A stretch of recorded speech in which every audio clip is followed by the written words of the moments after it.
Let's talk about Monogenes, Eos. His uniquely born son, uniquely begotten son. It's true, the Yenis word, although it's related to Yenao, which is to beget, that's two ends, it's related to it. But here's a simple truth. All sons are begotten. By definition, all sons are begotten. So he's the unique son. That's fine. But we know from the other text that he's uniquely begotten. All sons are by definition begotten. It's true. Yenis is one of a kind. He's a one-of-a-kind son. All sons are begotten. We're supposed to know that. So he's a one-of-a-kind begotten son. Well, we know what that is. No other son was begotten. Now, there we have the real word begotten, by the way. If you want the double N, yenao, twice there in the birth narratives. First in Luke 1:35, that which is being begotten, about to be begotten, perhaps ready to be begotten, there's the beget word, double N, is from Holy Spirit. That's clear. And then in Matthew 1:20, you can correct your translation here. It says that which is begotten in her, not just conceived. Now, it's a conception, we know that. But you see, the trick there is the conceiving is what the mother does. And the point here is it is the father who's begetting the son. Here the word is yenao with a double N. And you're right, that monogenes with one N, strictly speaking, simply means one of a kind.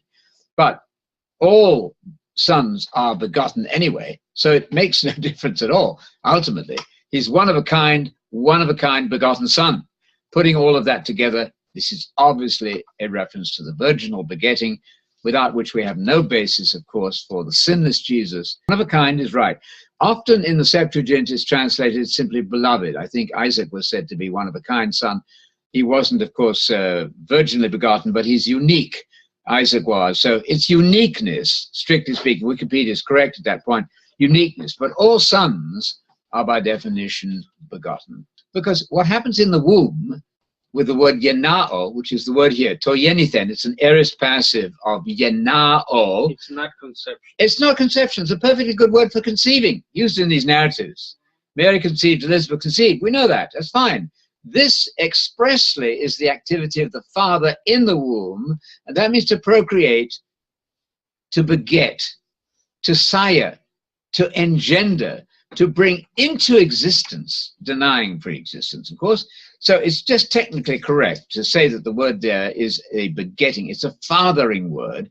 Now, of course, we don't probe into that. So how does the DNA work? Leave all that alone. We don't need that. All we know is that God is uniquely the Father by begetting. So it's clever, you see. It veils the truth to translate that, mistranslate that as conception, because what's done in the womb as a yenao word is a begetting. I hope that makes it clear. If you want to read up on this, the birth narratives of Raymond Brown, now dead, but a Roman Catholic scholar, very, very good. But it's one of the most beautiful verses there is in the Bible, Matthew 1:20. See, the one thing that the devil wants to hide is the origin of the Messiah. God fathered him. And what's critical here is enafti, in her, you see. Now, she also bore a son. We have reference to that. That's also yenao. A woman bears, yenao, a child.